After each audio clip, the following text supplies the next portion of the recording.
का इतना प्रेशर था, सारे वो।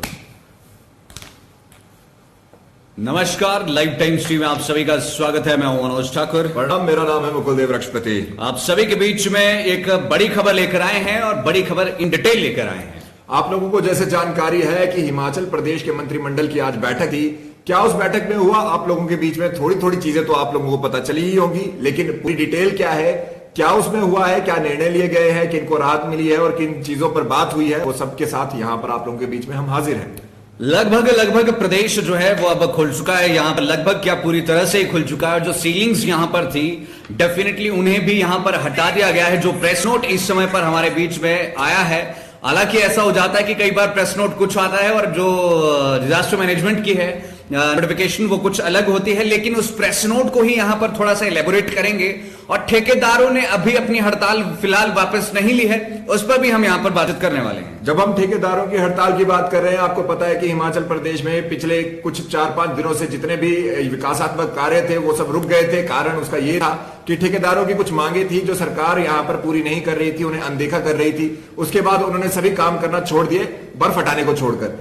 तो उसके बाद आज सरकार ने ऐसा भी हो सकता है मनोज जी, उसी एवज में ये मीटिंग जो है एकदम से हबड़ा तबड़ी में बुलवाई गई थी। क्या बिल्कुल सही आप ये बात यहां पर कह रहे हैं, क्योंकि ठेकेदारों का कहीं ना कहीं इस तरह से लामबंद होना, इस तरह से काम को बंद करना सरकार को कहीं ना कहीं प्रॉब्लम कर रहा था, क्रिएट दिक्कत कर रहा था। चाहे वो हम शिवधाम की बात करें, अदर प्रोजेक्ट्स की बात करें, पीडब्ल्यूडी डिपार्टमेंट के स्पेसिफिकली ठेकेदारों ने जो है वो अपने हाथ खड़े कर दिए थे, क्योंकि उनका जो एम फॉर्म, डब्ल्यू फॉर्म वगैरह ये पूरी चीजें थी, जो ट्रांजिट फॉर्म जिसको हम कह सकते हैं एक टर्म में, उनमें कहीं ना कहीं पेज फंसा हुआ था। उस पर बात आई है, लेकिन मुकुल जी उससे पहले मोटी मोटी जानकारी आम लोगों के लिए ये हम दे दें कि नाइट कर्फ्यू प्रदेश से अब पूरी तरह से हट चुका है। यानी कि अब आप हिमाचल प्रदेश में, वैसे तो ऐसे भी कोई ज्यादा रोक यहाँ पर थी नहीं, लेकिन अब वो जो एक फॉर्मेलिटी जैसी थी वो भी अब हटा दी जा चुकी है। यानी कि कोई भी कभी भी कहीं भी घूम सकता है, आ जा सकता है, और रात के समय पर भी आप कहीं पर भी ट्रैवल कर सकते हैं और किसी भी प्रकार की कोई बंदिश अब हिमाचल प्रदेश में नहीं है। लेकिन मनोज जी, सबसे बड़ी बात वही, जैसे आपने कहा सब कुछ खुल गया, लेकिन हमारे बीच में स्कूल जो है अभी भी बंद है। बिल्कुल सही। विंटर क्लोजिंग स्कूल्स की बात करें, वहां पर 15 तक छुट्टियां हैं। समर क्लोजिंग स्कूल्स हालांकि खुल गए हैं, लेकिन छोटे बच्चों के स्कूल खुलना अभी बाकी है यहाँ पर। मुकुल जी देखिए, स्कूलों को यहाँ पर डिस्कस करेंगे, उससे पहले बातचीत कर लेते हैं। जो सीलिंग अब यहाँ पर नहीं रही है, इंडोर या आउटडोर, चाहे 1000 हो, चाहे 10,000 हो, चाहे 20,000 हो, 50% का निकल कर अभी आ रहा है। बिल्कुल 50%। बिल्कुल महत्वपूर्ण सूचना है, इसलिए आप सभी लोग इसे जितना ज्यादा हो सके शेयर करें, कमेंट्स के माध्यम से अपनी राय भी जरूर रखें और लाइक का बटन लगातार दबाते रहें। बात जैसे कि मनोज जी यहाँ पे कह रहे हैं, अब कोई सीलिंग एक तरह से नहीं रही। किसी भी शादी या समारोह की बात करें तो 1000 से 3000 आदमी वहां पर पहुंचता है एक अमूमन हमारे बीच में। अब 50% ऑफ द कैपेसिटी इनसाइड या आउटसाइड ये कर दिया गया है। नाइट कर्फ्यू खत्म कर दिया गया है। इसका मतलब ये है कि अब जो भवन, जो भी हमारे बीच में समारोह है, वो बड़े स्तर पे हो सकते हैं। मनोज बिल्कुल मुकुल जी देखिए, सबसे बड़ा कारण तो इसका ये भी है, जो अभी नलवाड़ी राज्य स्तरीय मेला उसकी घोषणा हुई है, और साथ ही में जो मंडी का मेला है वो भी शान और शौकत के साथ बढ़िया मनाने की कोशिश की जा रही है, क्योंकि मुख्यमंत्री जयराम ठाकुर जी भी मंडी से हैं और अंतिम साल है इस समय पर, और हो सकता है रिपीट आगे हो जाए, लेकिन सभी की दिल्ली तमन्ना होती है कि भाई बिल्कुल जलेब जो निकले वो अच्छे निकले। 3 जलेबे निकल रही हैं इस बारी वहां से। एक चीज तो ये, और दूसरी चीज ये है कि आपको शायद मनोज जी याद हो, पिछले साल भी शिवरात्रि के बाद ही यहाँ पर दोबारा से पाबंदियां लगी थी, और लवी वाले लोगों ने भी कहा था, जो वहां पर रेणुका वालों ने भी कहा था कि भाई हमारे मेले आप नहीं मना रहे हैं। फिर वो मुख्यमंत्री जयराम ठाकुर ने उसमें स्पष्टीकरण भी दिया था कि भाई वो व्यापारिक काइंड ऑफ थिंग से जो है वो मेले होते हैं। हालांकि नलवाड़ी की अगर हम बात करें इस साल, वो भी अब व्यापारिक है। बिल्कुल व्यापारिक मेला है, और काफी पिछली बार भी काफी राजनीति इस पे हुई थी, इस बार भी शायद यही हो। इसके बाद भगवान करे कि कोरोना के केसेस अब ना बढ़े, कोरोना थोड़ा थोड़ा यहाँ पर कंट्रोल में आ रहा है, तो उसी को देखते हुए 50% इनसाइड आउटसाइड कर दिया गया है, और उसके साथ साथ नाइट कर्फ्यू खत्म कर दिया गया है। लेकिन जो हमारे, जी हाँ, उससे पहले मैं चाहूंगा जो हमारी कैबिनेट में सबसे बड़ा मुद्दा था उस पर हम बात कर ले। स्कूलों पर मैं चाहूंगा तब तक हमारे जो ऑडियंस यहां पर जुड़ी है, कृपया करके आप लोग यहां पर अपने कमेंट्स के माध्यम से बताएं। देखिए, 2 चीजें आपको पहले बता देते हैं। पहली तो 14 तारीख को दोबारा से कैबिनेट है। मनोज जी, कभी आपने सुना कि एक हफ्ते के बीच में करीब 2 बार कैबिनेट हो रही है? बिल्कुल नहीं। पहले तो हालांकि कोरोना से पहले तो कैबिनेट कब होती थी ये भी पता नहीं चलता था, बस वो तो बड़ी मुश्किल से ही अगले दिन अखबारों में पता लगता था। अब कैबिनेट जो है वो हफ्ते पहले से चल पड़ता है, बस की कैबिनेट है और ये मुद्दे होने हैं। लेकिन ऐसा पहली बार देखने में आ रहा है कि एक हफ्ते के अंदर अंदर जो है 2 कैबिनेट्स यहां पर होंगी। और आज का जो आपने पहली बात रखी थी कि ठेकेदारों ने नाक में दम करके रख दिया था। जी, सरकार के नाक में दम करके रख दिया था। तो मुझे ऐसा लगता है ये कैबिनेट जो स्पेशल कल रात को इसकी नोटिफिकेशन आई, आपने भी बुलेटिन तैयार किया था, तब तक इसके बारे में कोई जानकारी नहीं थी, एकदम से आई और उसके बाद वहां पर इसके बारे में ये बात कही गई कि यहां पर कैबिनेट होगी। और अब कैबिनेट जो हुई है उसमें ज्यादातर पॉइंट्स जो है वो ठेकेदारों पर ही थे, एक दो पॉइंट्स को छोड़कर जो हमने आपको बताया। क्या यहां पर ठेकेदारों के लिए, क्या यहां पर कंस्ट्रक्शन वर्कर्स के लिए निर्णय लिया गया है, वो बताएं मनोज जी। देखिए, पहले तो आपको बिल्कुल उनकी भाषा में समझाते हैं, उसके बाद इसे आसान करते हैं। मुख्यमंत्री जयराम ठाकुर की अध्यक्षता में आज आयोजित प्रदेश मंत्रिमंडल की बैठक में हिमाचल प्रदेश गौण खनिज रियायत और खनिज अवैध खनन, उसके परिवहन एवं भंडारण का निवारण नियम 2015, ये एक नियम है जिसमें, इसको भी थोड़ा डिटेल में हम आपको बताएंगे, उसमें संशोधन यहां पर किया गया है, अमेंडमेंट यहां पर की गई है, ताकि जो डंगे लगते हैं, सुरक्षा दीवारें लगती है, ब्रेस्ट वॉल्स लगती है, सोलिंग लगती है, उसके लिए जो लघु खनिज पदार्थ है वो वहीं से जो है वो उपलब्ध हो सके। और इसका फायदा सरकार ने जो बताया वो ये बताया कि ग्रामीण क्षेत्रों में निर्माण कार्यों के लिए जो पत्थर और रेत जैसे खनिज पदार्थ है उनकी उपलब्धता आसानी से हो सके। यानी कि पहले ये फंडा होता था कि भाई आपको जो है वो ट्रांजिट फॉर्म्स वगैरह जो है वो सबमिट करवा के वहां पर मटेरियल लाना होता था, और इस तरह का जो है वहां का मटेरियल है उसको भी आप कहीं ना कहीं उस तरह से इस्तेमाल नहीं कर पाते थे। लेकिन अब इसमें अमेंडमेंट की गई है, अगर आप कोई सड़क बना रहे हैं उसका डंगा भी आपको लगाना है तो सड़क से जो पत्थर निकले हैं वो आप डंगे में भी लगा सकते हैं। इसके लिए भी एक लिमिट यहां पर सेट की गई है 10,000 मैट्रिक टन से 20,000 मैट्रिक टन की, और ऑब्वियसली उसके ऊपर एक अधिकारी बैठेगा जिसकी एक एस्टिमेशन के ऊपर ये चीज अलाउ की जाएगी जो यहां पर कहा गया है। पहली चीज तो ये, तो ठेकेदारों को राहत तो अवश्य मिली है मनोज जी, लेकिन उसके बाद भी यहां पर सभी वर्ग जो है वो खुश होते हुए नजर नहीं आ रहे हैं। देखिए, छोटे वाले इसमें तो खुश होंगे कि वो जो यहां पर रियायत दी गई है कि वहीं का इस्तेमाल वहीं पे कर लीजिए, लेकिन जो रॉयल्टी की पेनल्टी यहां पर 25% लगी है, बड़े ठेकेदार तो चलो उसमें फायदे में निकल जाएंगे। देखिए, ट्रांजिट फॉर्म्स जो उपलब्ध नहीं करवा सके थे, जिसकी वजह से पेमेंट्स जो है वो इन कॉन्ट्रैक्टर्स की फंसी पड़ी थी, इस पर सरकार ने कहा कि कोई बात नहीं है, अगर आप बढ़िया से अच्छे तरीके से कार्य कर रहे हैं तो आप लोगों को 25% की रॉयल्टी की पेनल्टी जो है वो सरकार को देनी होगी और आपके बिल क्लियर हो जाएंगे। इसमें छोटे ठेकेदार फंस रहे हैं कि भाई 25% हम दे देंगे तो फिर होगा क्या, हमारे पास क्या रहेगा। उन लोगों के लिए एक बड़ी मुसीबत का सबब ये बन रहा है। लेकिन चलिए, अभी भी ऐसा भी सुनने में आ रहा है, क्या उन्होंने, कई लोग कह रहे हैं हम हड़ताल खत्म नहीं करेंगे जब तक अधिसूचना नहीं आती, क्या कहेंगे मनोज? बिल्कुल सही। देखिए, अब बहुत सारे लोगों को, बहुत सारे कॉन्ट्रैक्टर ऐसे होंगे जिन्हें समझ भी नहीं आ रहा है, बहुत सारे ऐसे भी है जिनको ये भी पता नहीं कि आखिरकार फंडा क्या है। लेकिन सीरियसली जो लोग, जो प्लेयर्स है वो फंसे हुए हैं इसमें, तो अब सभी जो है वो एक प्रदेश स्तरीय बैठक भी इनकी होगी, उस पर ये विश्लेषण भी करेंगे कि कितना फायदा, कितना नुकसान, नफा नुकसान उनको हुआ है। साथ ही में अब सरकार से ये रहता है हमेशा ही एज की भी घोषणाएं हो जाती है, थर्ड ऑप्शन की हम बात करें, की बात करें, अधिसूचना जारी नहीं, अधिसूचना जारी नहीं होती। अधिसूचना का इंतजार कुछ यहाँ पे ठेकेदारों के कुछ ऐसे पक्ष भी है कि वो अधिसूचना का इंतजार करेंगे, फिर बताएंगे कि वो खुश है कि नहीं खुश है।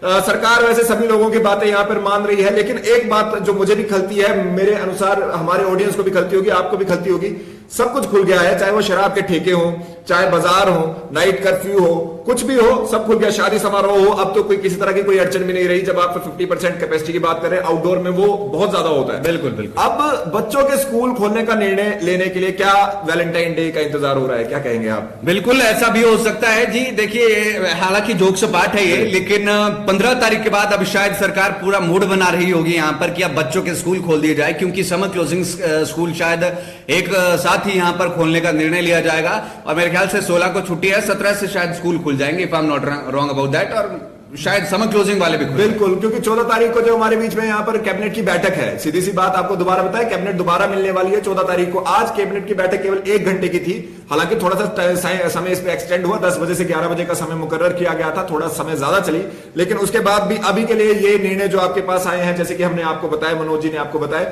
उसके बाद अब हमारे बीच में जो अगली चीज है वो है केवल और केवल मात्र स्कूल खुलने की। और जैसे मनोज जी ने बताया, 15 तारीख को बच्चों की स्कूलों की छुट्टियां वैसे भी खत्म हो रही है, तो यहां पर हो सकता है कि पहली से 8वीं तक सारे बच्चों को बुला लिया जाए। नहीं खोलेंगे तो फिर जनता का जो गुस्सा है वो सरकार को यहां पर सहना होगा, क्योंकि एक तरफ आप सब कुछ खोल रहे हैं, एक तरफ आप कह रहे हैं कि 60% की 50% की सीलिंग है, बाकी सब कुछ खुला है। एक तरफ आप राज्य स्तरीय मेला, इंटरनेशनल मेला करवाने जा रहे हैं, दूसरी तरफ बच्चों के स्कूल बंद है, तो फिर जो पेरेंट्स का गुस्सा है उसको भी जो है वो सरकार को देखना होगा, अगर नहीं अब स्कूल खुलते हैं, क्योंकि अब शायद फ्रस्ट्रेट हो चुके हैं माँ बाप भी। बच्चों की पढ़ाई 2 साल पीछे पीछे एक तरह से जा चुकी है, 2 बार तो प्रमोट हो चुके हैं। इस बार कुछ बच्चों को बुरा लग रहा होगा कि वो प्रमोट नहीं हो रहे हैं, मेहनत करनी पड़ेगी।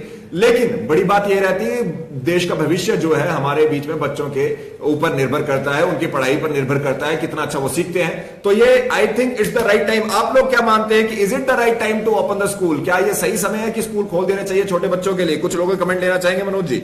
बिल्कुल सही। और मुकुल जी, यहाँ पर 108 और 102 कर्मचारियों को लेकर बातचीत आ रही है। एक हफ्ते के अंदर एनएचएम ने कहा है कि भाई आपका मैटर सॉल्व करेंगे। जो नई भर्तियां वो करवा रहे हैं यहाँ पर, उस पर रोक लगा दी गई है और विद इन 1 वीक, मतलब 14 तारीख से पहले आप लोगों का सोल्यूशन यहाँ पर निकाला जाएगा। राकेश सिंघा ने जिस तरह से एनएचएम के एमडी हेमराज बैरवा का घेराव किया, जिस तरह से तेवर तलक उन्होंने दिखाए, तो डेफिनेटली उससे एनएचएम भी जो है वो एक तरह से हम कह सकते हैं थोड़ा सा मतलब उनको झटका सा लग गया कि ये क्या हो गया। और उसके बाद राकेश सिंघा ने ये भी कंफर्म करवाया वहां पर कि अब विद इन 1 वीक जो है वो इनका सोल्यूशन होना चाहिए। धाकड़ नेता है। वैसे बात रहती है, सिंघा जी वहां पे पहुंचे हैं, वो अपनी बात मनवा ही लेते हैं, नहीं तो वो अनशन भी कर लेते हैं, वहां पर वो हटते भी नहीं है। तो हर तरह से साम दाम दंड भेद वो सब चलेगा, और जब वो किसी के न्याय के लिए वहां पर खड़े हैं तो ऑब्वियसली वो वहां पर न्याय दिलवाने का पूरा प्रयास करते हैं। मुकुल जी, कमेंट आ रहे हैं कुछ। कमल शर्मा कह रहे हैं कि यस खुलने चाहिए। रमन मेहता जी कह रहे हैं कि यस खुलने चाहिए। दीपांजलि बंटू चौहान कह रहे हैं कि यस ये भी खुलने चाहिए। मैं तो आप सभी लोगों को ये कहूंगा कि पहले तो स्ट्रीम को ज्यादा से ज्यादा शेयर करें, क्योंकि आपके कमेंट्स से ना यहाँ पर सरकार जो है वो सारी जगह पर ऑब्वियसली अपनी नजर गड़ाए रहती है, सरकारी लोग यहाँ पर नजर गड़ाए रहते हैं। हमारा प्रश्न भी आप लोगों के बीच में है, स्कूल खुलने चाहिए, पूरे खोल दें, तो सरकार को भी एक फीडबैक मिल जाता है कि आम आदमी क्या सोचता है, आम आदमी की क्या राय है। तो अपनी राय अवश्य यहाँ पर दिया करें, जितना ज्यादा हो सके लाइक का बटन जितना ज्यादा हो सके दबाया करें। और यहाँ पर कमेंट्स के माध्यम से मनोज जी तो आपके कमेंट पढ़ ही रहे हैं। सचिन पंडित भी कह रहे हैं कि हाँ जी खोल दो जी, और हीरालाल कह रहे हैं बिल्कुल खुलने चाहिए। अमित शर्मा जी कह रहे हैं यस ओपन द स्कूल। उम्मीद है इन सब लोगों के बच्चे होंगे भी, ऐसा नहीं हो कि हमारे जैसे लोग हो आप लोग जिनकी शादियां नहीं हुई हो और आप लग रहे कि भाई खोल दीजिए। पेरेंट्स को यह है तो बहुत ज्यादा जरूरी है, क्योंकि पेरेंट्स को अपने बच्चों की यहाँ पर वो जो सेफ्टी और सिक्योरिटी है उनकी ज्यादा चिंता यहाँ पर रहती है। प्रदेश सरकार भी इसीलिए असमंजस में थी, क्योंकि एक बात रहती है कि अगर बच्चों के स्कूल खोल दिए, कुछ यहाँ पर इस तरह की बात होगी, मिसहैपनिंग होगी, तो प्रदेश सरकार उसके लिए उत्तरदायी मानी जाएगी। क्या कहते हैं? बिल्कुल सही। यहाँ पर एक कमेंट आया, इग्नू के पेपर कब तक होंगे जी? देखिए पेपर का तो पता नहीं, लेकिन इसकी जो डेट्स थी एडमिशंस की आपने जो लेनी है पर्टिकुलर सब्जेक्ट्स में, उसे फिलहाल बढ़ा दिया गया था। और साथ में एचपी यूनिवर्सिटी की अगर बात करें तो उसमें भी जो दिक्कत आप बच्चों को आ रही थी कि भाई एग्जाम्स की फीस आप अपनी वेबसाइट पर अपलोड नहीं कर पा रहे थे, 7 तारीख को उसकी लास्ट डेट थी, उसे एक्सटेंड करके 19 फरवरी यहां पर कर दिया गया है। So you will be more than happy कि आप लोगों को समय अब यहां पर मिल चुका है। उम्मीद करते हैं आप लोगों को तक कैबिनेट के जितने भी निर्णय हैं वो पहुंच गए हों। फिर से बता दें 14 तारीख को दोबारा से कैबिनेट है, उससे पहले अब हमारे बीच में नाइट कर्फ्यू नहीं है। रात की यदि हम बात करें वो कोई भी कर्फ्यू नहीं रहेगा, कोई मूवमेंट आप पूरी तरह से कर सकते हैं। मनोज जी बिल्कुल सही बात, ये निर्णय यहाँ पर लिए गए। हालांकि ये तो सिर्फ ऐड ही हो गए यहाँ पर कोरोना कर्फ्यू वाला, मेनली तो ठेकेदारों को लेकर ये यहाँ पर कैबिनेट थी और इमरजेंसी बेसिस पर थी, क्योंकि ठेकेदार एक ऐसा वर्ग है अगर वो अपनी उस पे आ जाए तो फिर सारे विकासात्मक कार्य ठप पड़ जाते हैं, और एक दिन अगर विकासात्मक कार्य ठप हुआ है तो करोड़ों की चपत लग जाती है। इसी के साथ साथ कल जेबीटी के भी एक संघ जो है यहाँ पर मुख्यमंत्री से मिलने की बात कर रहे हैं, लेकिन मुख्यमंत्री को कल का कार्यक्रम पंजाब में भी है, तो क्या ये सुबह मिलेंगे और उनकी भर्ती पर जो यहाँ पर बात हो रही है क्या वो हो पाएगी, ये भी देखना होगा, क्योंकि 2 दिन मुख्यमंत्री का कार्यक्रम वहां पंजाब में, चुनावी कार्यक्रम वहां पर है। बिल्कुल, और वो धरने की भी बात कर रहे हैं कि हम धरने पर भी जाएंगे। साथ में कंप्यूटर शिक्षक भी मिले हैं, उनको बजट तक की जो है वो एक आश्वासन मिला है कि बजट सत्र में आपके लिए कुछ ना कुछ किया जाएगा। बजट सत्र में इस बार बहुत ज्यादा शायद बहुत कुछ चीजें डाल दी है। जल रक्षक को बजट में डाल दिया गया है, आउटसोर्स वाले बजट से एक्सपेक्ट कर रहे हैं, एसएमसी टीचर्स बजट से एक्सपेक्ट कर रहे हैं। कौन नहीं करता मनोज जी, कौन नहीं करता। और ऊपर से ये बजट है सरकार के 5वें साल का, मतलब एक तरह से ये सरकार अगर रिपीट भी होती है तो ये जो पर्टिकुलर ये वाला मूवमेंट है इसमें आखिरी साल है उनका। बिल्कुल, तो उसमें बहुत लोगों को उम्मीद होती है, कहते हैं जाती हुई सरकार बहुत देकर जाती है, आती हुई सरकार बहुत ज्यादा लेकर आती है। देखिए मुकुल जी, कभी कभी ऐसा भी हो जाता है, एक दो हम ये बात कर रहे हैं कांग्रेस सरकार की, उस समय पर जो कॉलेजेस के कंप्यूटर टीचर्स की बात कर रहे हैं हम, लेक्चरर्स की, प्रोफेसर्स की, उसमें एक जो है वो उन्होंने पॉलिसी बनाई कि 5 साल का एक्सपीरियंस चाहिए फिर जो है वो चीजें हो पाएंगी, फिर वो एंटर वहां पर कर पाएंगे। अब उन्हें ना मौका 5 साल की वो करने का मिल रहा है, ना वो वहां पर एंटर हो पा रहे हैं। तो मतलब वो सिर्फ वो R&P रूल ही चेंज कर दिया था उस समय पर, कि ताकि जो पिछले वाले हैं उन सभी को ऐड किया जाए। उसके बाद कोई ना ऐड हुआ है ना आगे ऐड होने का चांस है। तो कई बार ऐसा भी हो जाता है इलेक्शन ही साल पे। चलिए देखना ये होगा कि क्या यहां पर पिटारा खोलती है प्रदेश सरकार अपने लोगों के लिए, अपने कर्मचारियों के लिए, हर वर्ग के लिए।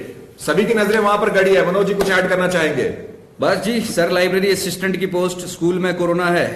कोरोना तो वैसे सभी जगह पर खुल गया है अब तो धीरे धीरे, और कोरोना अब शायद हमारी रगो रगों में भी बस ही गया है। बिल्कुल, मुझे लगता है हम 2-3 बार तो सभी लोग यहाँ पर कोविड पॉजिटिव हो ही चुके होंगे मनोज जी। बिल्कुल, लेकिन हाँ आपको जो है वो अपना ख्याल जरूर रखना है। आपको कुछ नहीं होगा इसका मतलब ये नहीं कि आपके घर वालों या आपके बुजुर्गों को, आपके बच्चों को कुछ नहीं होगा। सबकी बॉडीज पर ये डिफरेंट एक्ट करता है, तो बी श्योर अबाउट दैट। और अपना ध्यान रखिए, अपने परिवार का ध्यान रखिए, समाज का ध्यान रखिए। और इसी के साथ अभी के लिए हमें इजाजत दीजिए। आप लोगों के साथ फिर जुड़ेंगे अगली अपडेट के साथ। अभी के लिए मेरा नाम है मुकुल देव रक्षपति, मैं हूं मनोज ठाकुर। देखते रहे लाइफ टाइम्स टीवी। जय हिंद, जय भारत, जय हिमाचल।